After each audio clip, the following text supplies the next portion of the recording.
कथा के अध्यक्ष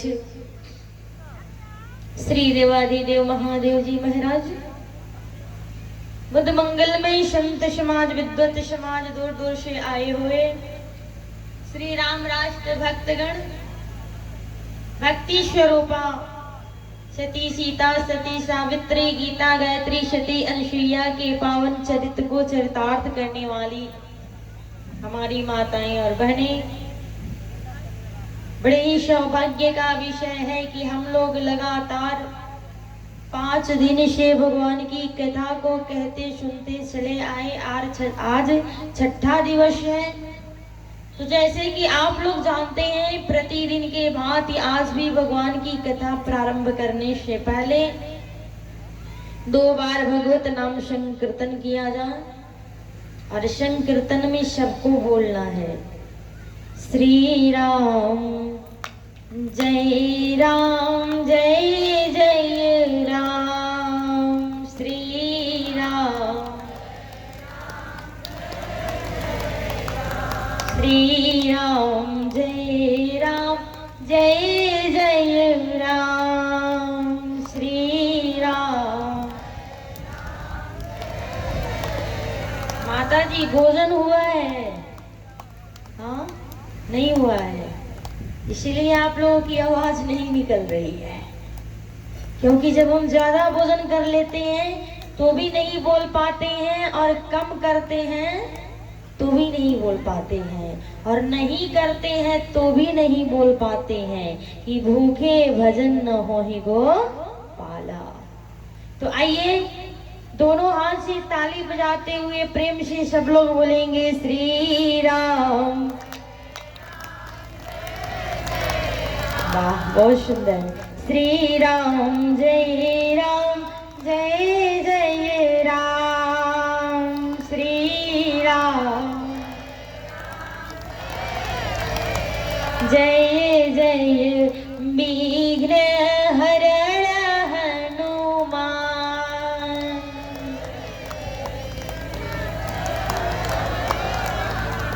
संकट मोचन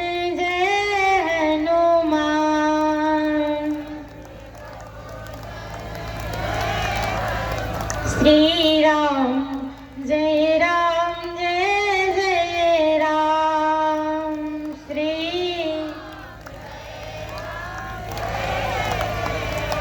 राम कहो आराम मिलेगा, राम राम कहो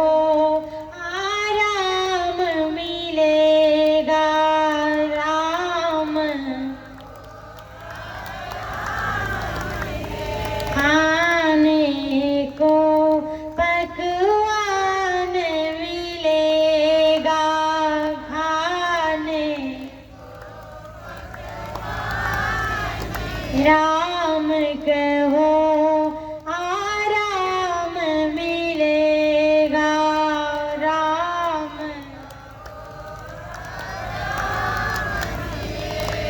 संतों में सम्मान मिलेगा,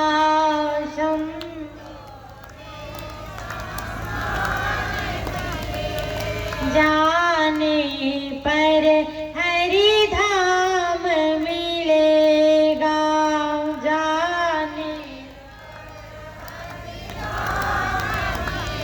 जाने पर हरिधाम मिलेगा, जाने राम कहो आराम मिलेगा,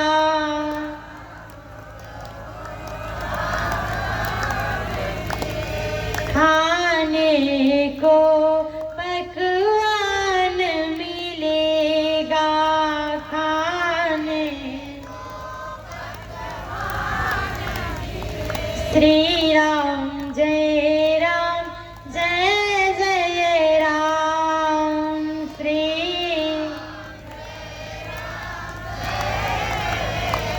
जय जय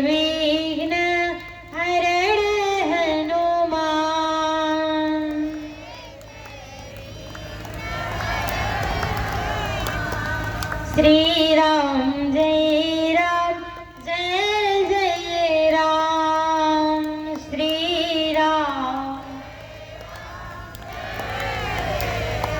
मंगल भवन अमंगल हारी, मंगल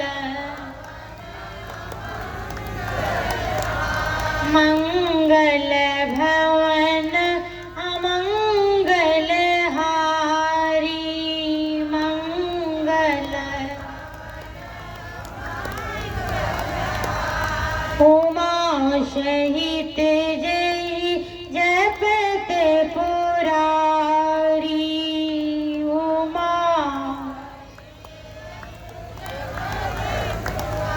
श्री राम जय जय राम, श्री।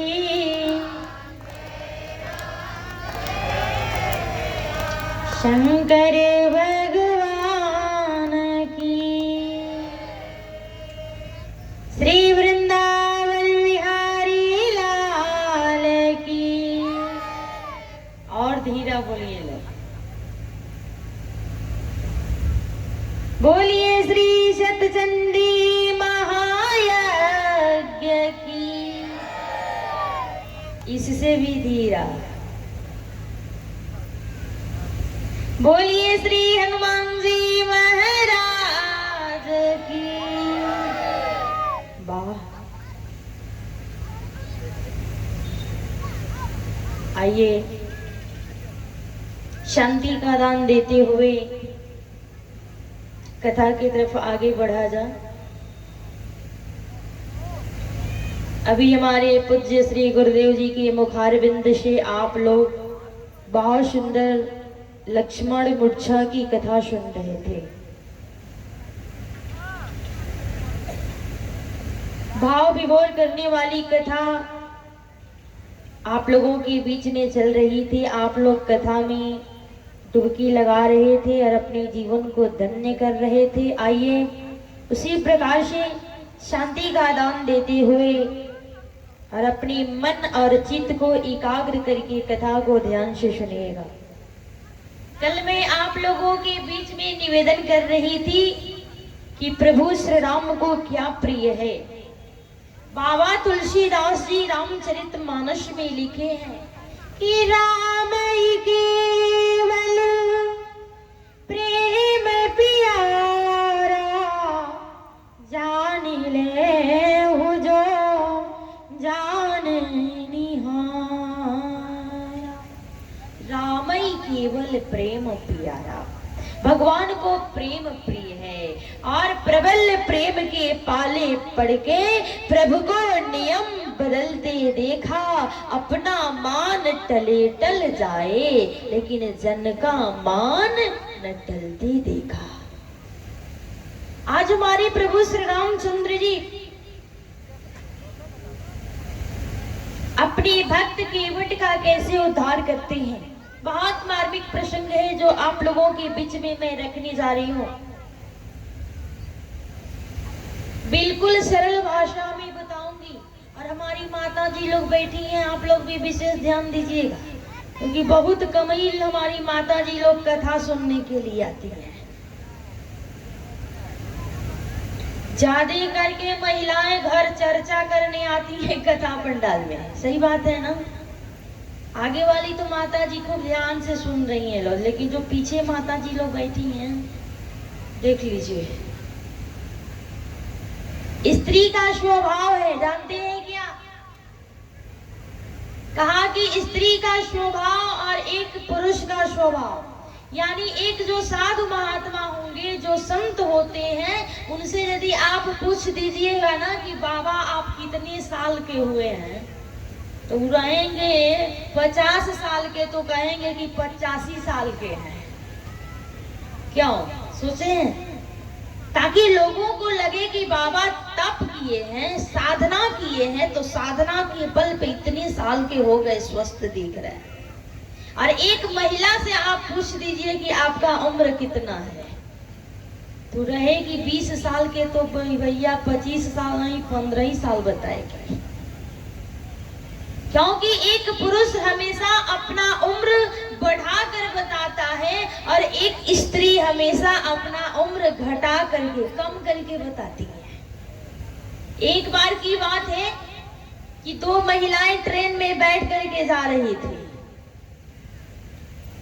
और नीचे वाले सीट पे दोनों महिलाएं बैठी थी और ऊपर वाले सीट पे एक साधु बाबा बैठे हुए थे। बाबा बैठे हुए थे ऊपर वाले सीट पे। ये दोनों, एक का उम्र था 70 साल और एक का उम्र था 75 साल। दोनों बैठ के आपस में बातें कर रही थी। एक ने एक से पूछ दिया कि बहन ये बताओ तुम्हारा उम्र कितना हुआ? तो जो 75 साल की थी वो बोली कि अभी मैं 50 वर्ष की हो रही हूँ। जो 70 साल की थी वो बोली कि अभी मैं 45 वर्ष की हूँ। तब तक बाबा ऊपर से गिर गए नीचे। यात्रीगण पूछे बाबा आप क्यों गिर रहे हो? बाबा बोले हमारा अभी अभी जन्म हो रहा है।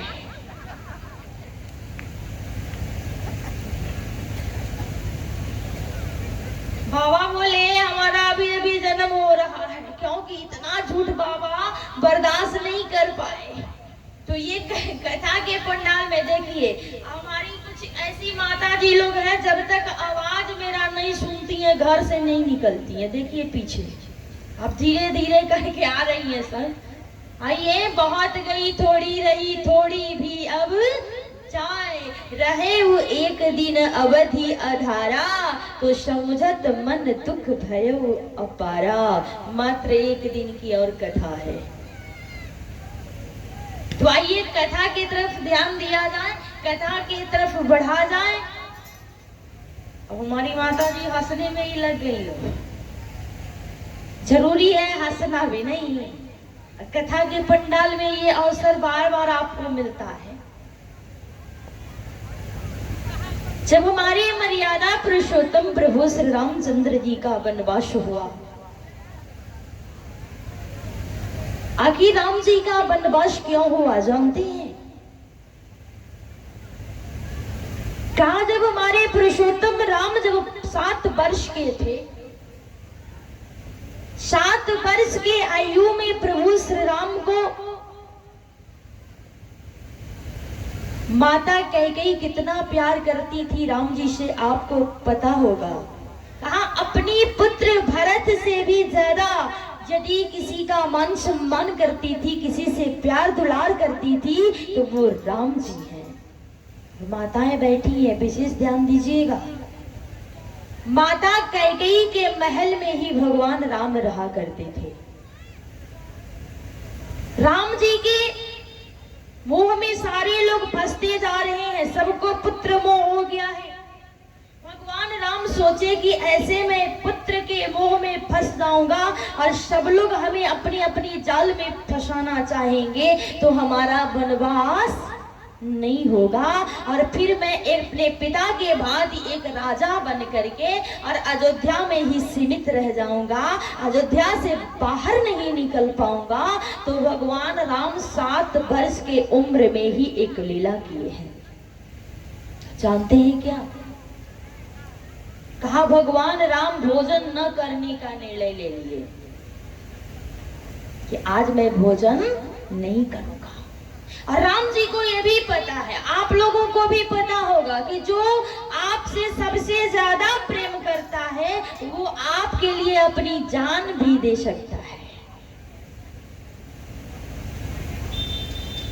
सबसे ज्यादा कौशल्या से भी ज्यादा प्यार प्रेम दुलार माँ कैकेयी राम से करती थी। राम को पता था कि ये हमारा कार्य हमारी माता कैकेयी ही कर सकती है। भगवान राम नाराज हो गए, भोजन नहीं करूंगा।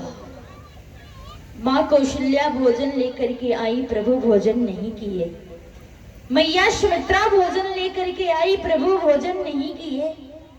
माँ कैकेयी के कानों में आवाज पड़ी कि राम सुबह से बिना खाए हैं। और एक माँ जब सुनती है कि हमारा बेटा भूखा है तो अपने आप को रोक नहीं पाती है। माता कैकेयी सोने के कटोरी में दूध और भात लेकर के अपने कमरे में गई और राम से बोली, राम भोजन कर लो।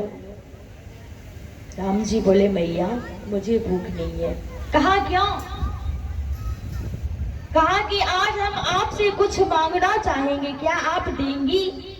जो मैं मांगूंगा और यदि आप दे देंगी तब तो मैं भोजन करूंगा, नहीं तो नहीं करूंगा।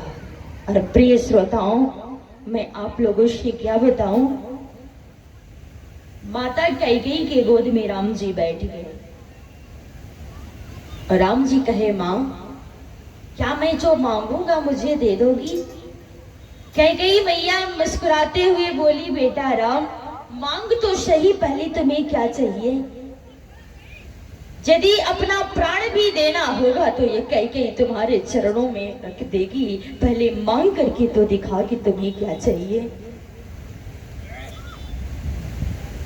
राम जी कहे, मां इतना कठोर वचन मांगूंगा कि आप बर्दाश्त नहीं कर पाएंगे।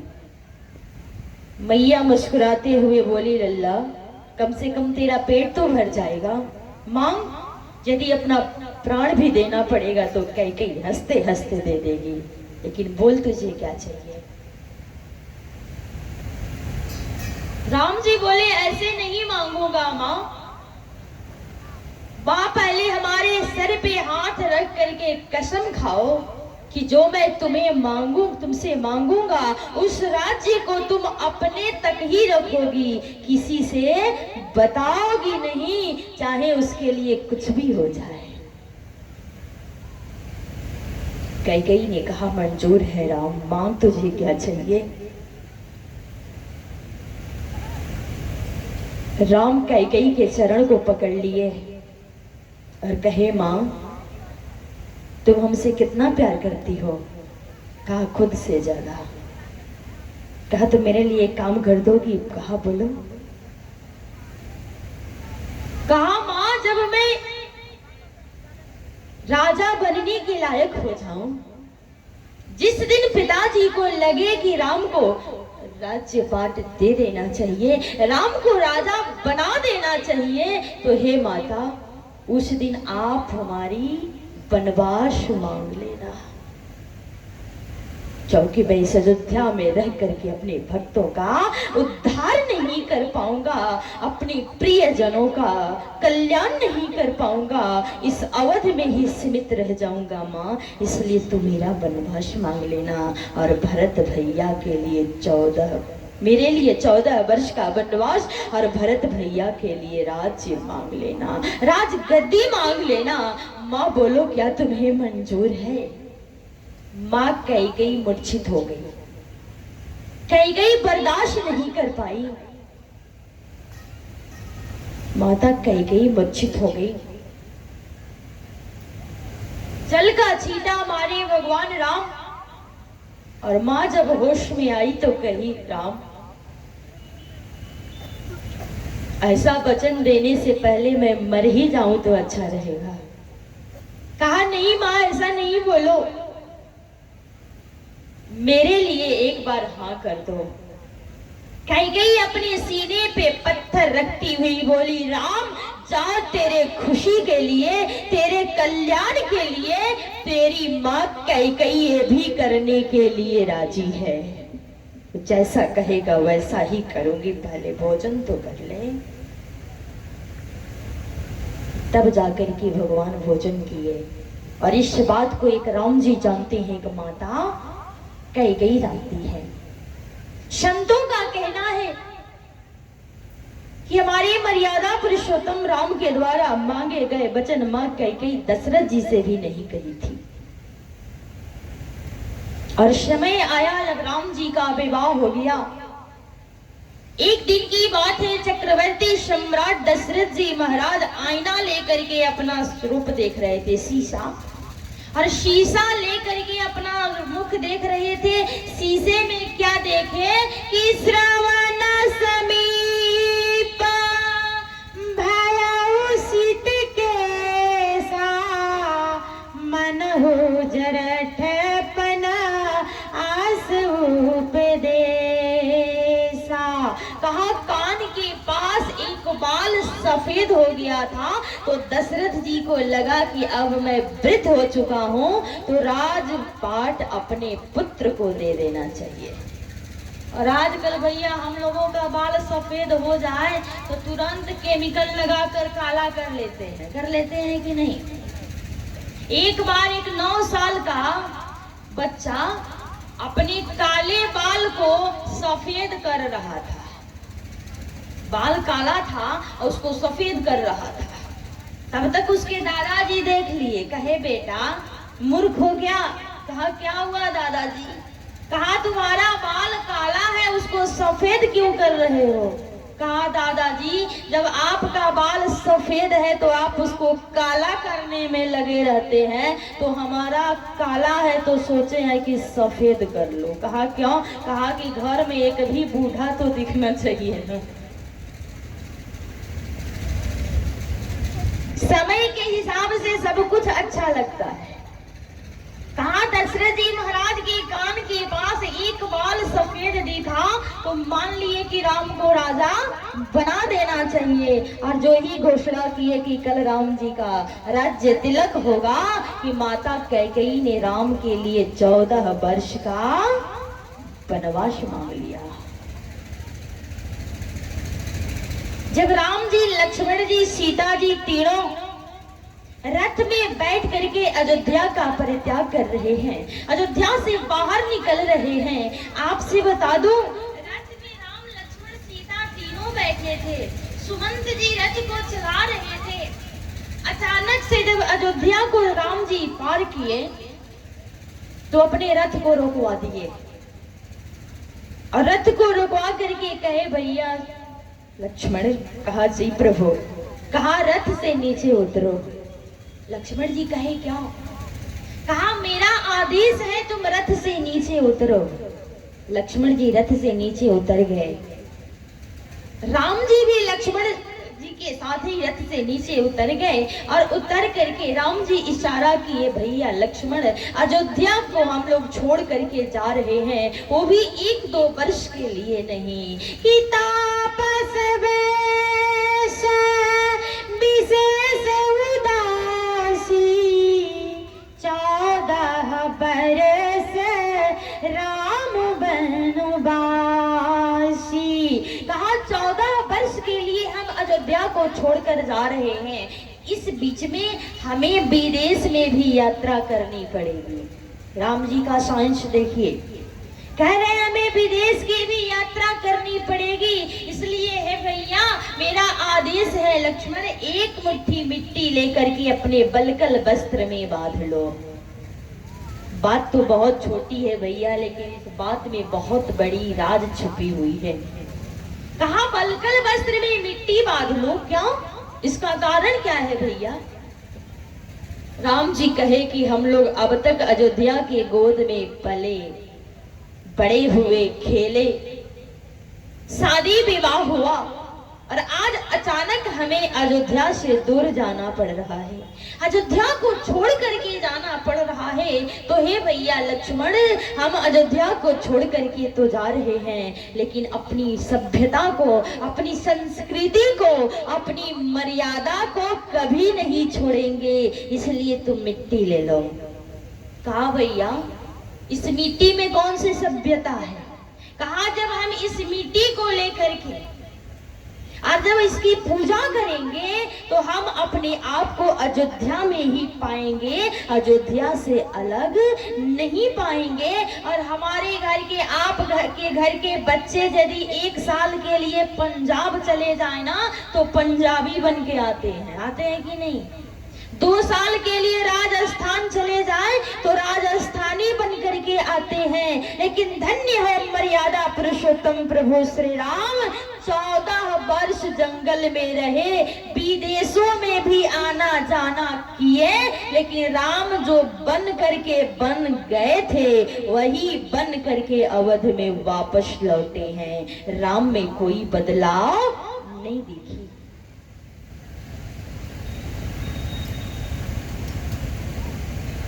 विचार करके देखेंगे।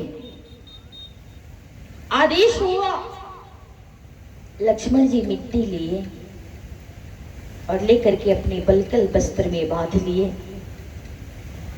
और आखिरी बार राम जी प्रणाम कर रहे हैं। जगत जननी, हे मां, चारों भाई हम आपके गोद में खेले हैं और आज आपका दो पुत्र आपको छोड़ करके जा रहा है, तो हम दोनों भाइयों के ऊपर अपनी कृपा दृष्टि बनाए रखना। और अवध को प्रणाम करके भगवान राम अवध से बाहर निकले। कथा को संक्षेप में बताना चाहूंगी। मर्यादा पुरुषोत्तम भगवान राम जब आगे बढ़े तो राम जी से सबसे पहले कौन मिलता है? कहा राम जी की सखा गुहों का राजा निषाद। गुहों का राजा निषाद सबसे पहले राम जी से मिला है।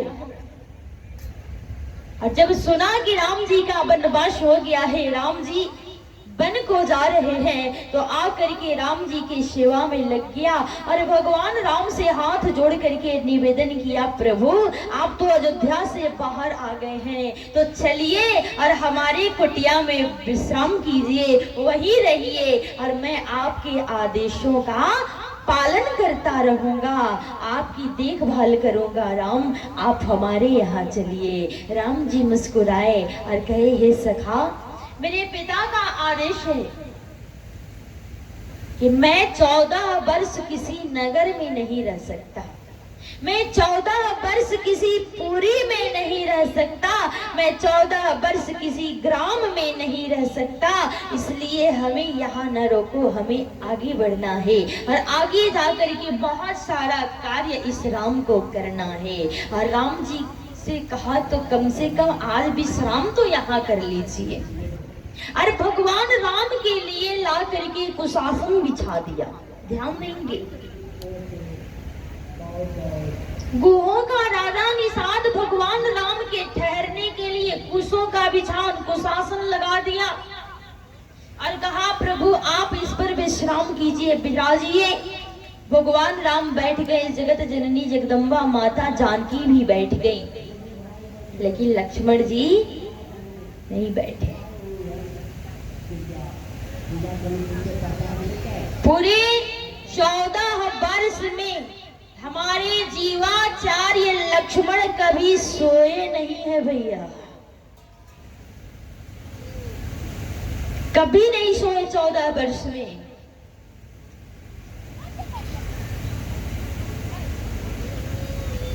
शिवाचार्य लखन हाथ में धनुष बाण लेकर के खड़े हो गए, सोचने लगे कि कोई पशु, कोई जानवर आकर के हमारे भैया के ऊपर वार न कर दे, इसलिए पहरा दे रहे हैं।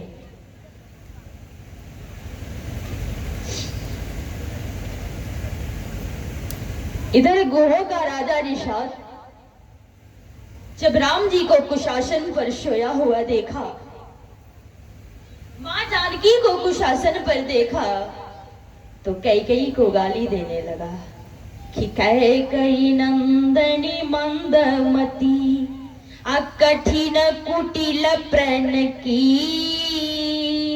अजहि रघुनंदन जानकी सुख अवसर दुख दी।